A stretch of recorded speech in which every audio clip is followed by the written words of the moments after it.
Hi, my name is Amber. Welcome back to my channel, Books and Beaches. So it is time to do my February Read Like a Booktuber.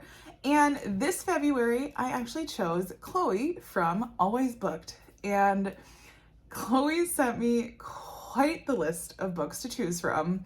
So I'm going to be showing you in a little bit how I kind of broke down that list because it was really hard for me to choose. And so I had to be a little pragmatic in the way it came to choosing books.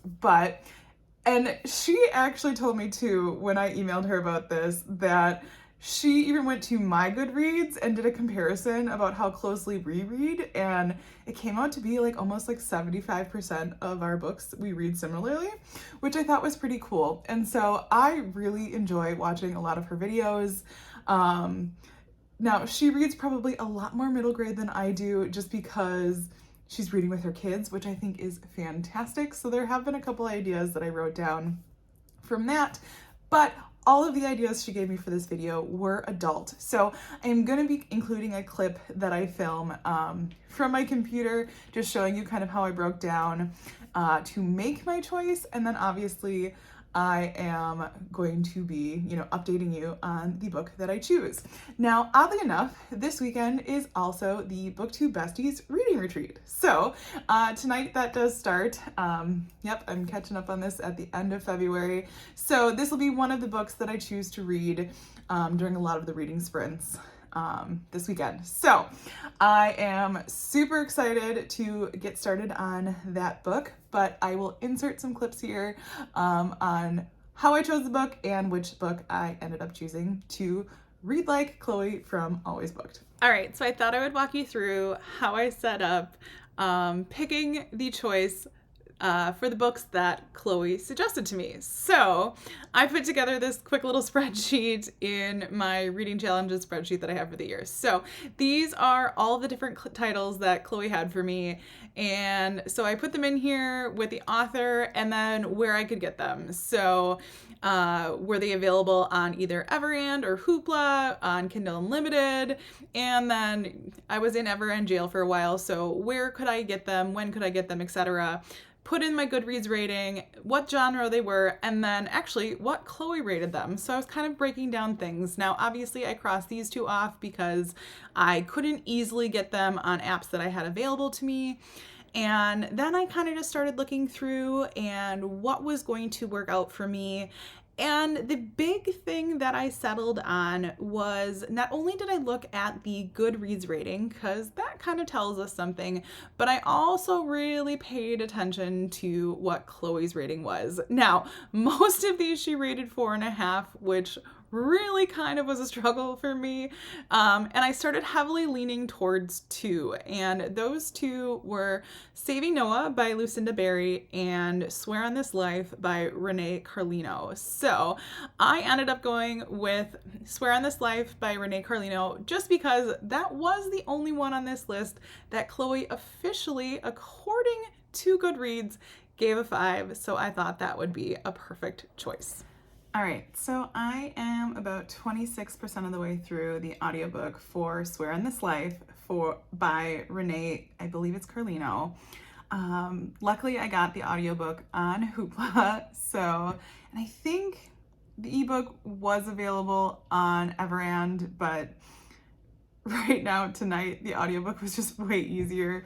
For those of you that know anything about education, it is a full moon week. I think the full moon is actually tomorrow. So it was just like an exhausting week at school. So the audiobook is keeping me going tonight. But basic premise so far from what I'm seeing is we are starting out with this woman who, from what I kind of understand, I think she is like some sort of writer. I know she has an affiliation with a university, but she seems to be like the only one in this university. So she must be almost like not a TA per se, but like that hasn't gotten published in like this lower level. And she also is kind of having struggles with her long-term boyfriend, who she's been with since college. And her roommate goes to pick up this book by this guy like this is his like debut novel, and everyone's saying it's phenomenal. And her roommate reads it, says it's great, and she's like, hey, like you seem a little down, I think you need to read this. And she says, okay, and immediately has a reaction to it. And it turns out that she can tell who this author is because he is writing about her life. She had a really rough childhood growing up, and she cannot believe that this guy basically has fictionalized her life. Now, he's changed names and whatnot, but he is writing about, you know, their childhood growing up together. And so we're going back and forth between her current timeline, reading this book, and then chapters from this fictional book. So right now it's got me interested, which is surprising because I think this is categorized as a romance. But like I said in the clips that I have of choosing the book, like it was the highest rated, not only by Goodreads, but also by Chloe. So, you know, so far so good. I'm 26% of the way in, and we will just see. And I like pushing myself out of my comfort zone every once in a while. And yeah, so I don't really know where this is going to go. So yeah, we shall see, but I have high hopes that I will finish it this weekend, and I will keep you updated from here. All right, so I'm here to give an update on Swear on This Life by Renee Carlino, which I am reading, obviously, for my Read Like Chloe from Always Booked. I am, it looks like 56% of the way through the audiobook. And surprisingly, I am for the most part enjoying it so far. The one thing, I feel like it's moving a little slow, but this could also be a me problem, which I feel like I've been saying in a lot of videos lately. Part of the reason is, since I'm joining in on the Booktube Besties stuff today, I've been spending a lot of time kind of going back and forth between, you know, participating in some of the Zoom stuff, and then we're doing some sprints. So if I was dedicating more time to just listening to the audiobook, I might not feel like it's dragging as much, but since I've had this like fairly interrupted reading sessions today, which obviously is not a bad thing. I am loving getting the opportunity to be a part of the retreat, so this is not a problem. But I think that's part of my problem why it feels so slow. But I do think it's a really neat, unique concept of having, you know, going back and forth between these two time periods, but it also being told through a book. And we're getting closer and closer to the possibility of our main character here going to meet the author, which is also this person that she knows from her childhood. And because he's doing like an author meet and greet in San Diego, which is where she lives. So I am curious on whether or not she's actually going to decide to do that with her roommate, because currently, you know, she hasn't decided whether she's not going to do that. So I don't know. We shall see. I'm not sure actually even how much I have left in this book.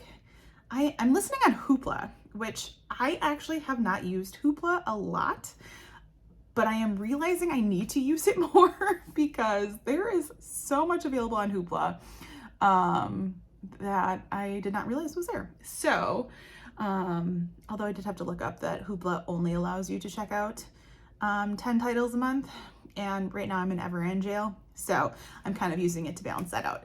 But anyways, all of those details you may or may not have needed to know. So I will keep you updated more than likely the next time I see you, maybe when I finish this, but and I feel like I'm kind of slacking. I should have given you an update like from outside or something, because that would be in total Chloe fashion, because I feel like she's always, you know, outside doing something with her kids, which is so amazing. But it was a little cold in Wisconsin today. We had beautiful sunshine pretty much all day long, which was great because I was sitting here by my computer, but sitting in front of my office windows. But for as wonderful as weather that we had this week, it was kind of chilly today. But then I look at the weather this upcoming week, and it's supposed to be like 60 degrees on Tuesday. and I think then we're expecting snow on Wednesday. So Mother Nature just can't decide what she's gonna do in Wisconsin. So anyways, I will update you when I have more to say about this book. All right, so last night I finished Swear on This Life, and let me make sure I get this right. It's by Renee Carlino, which, like I've said, was my read like Chloe from Always Booked. And I am just not sure how I feel about it. So clearly, like according to Goodreads, this book is so beloved. Like it has so many 5-star ratings, and I guess I can see why. Like it has some really good story elements in it, and there were definitely parts that I found like touching and that were written really well. I liked the writing, but there were other parts that just had me so frustrated. For one, I think parts were just too long.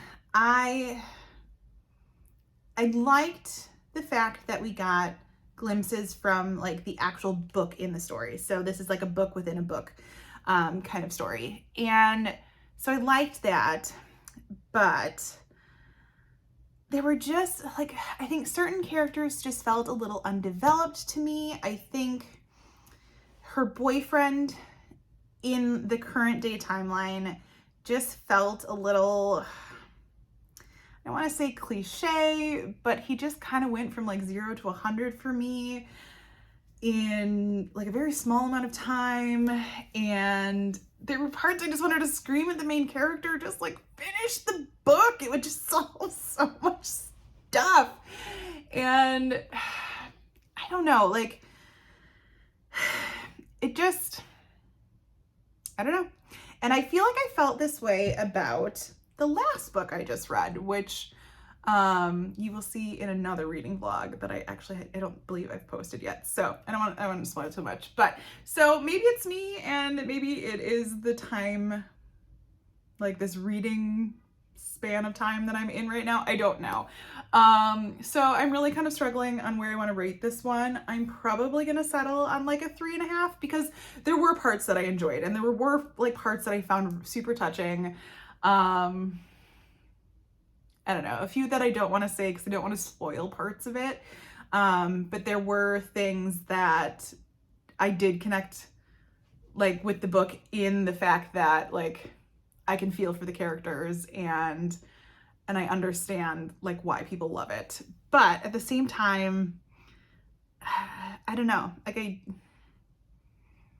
I am not getting the 5-star feeling from it. And I feel like I've read better contemporary or better romance books than this one, even though I find the idea very appealing. So that is that. So that is the finality of this reading vlog where I read like Chloe from Always Booked. Let me know if you have read this book and what your thoughts are on it. Feel free to leave those in the comments below. And as always, if you like this video, feel free to like and subscribe, and I will see you next time.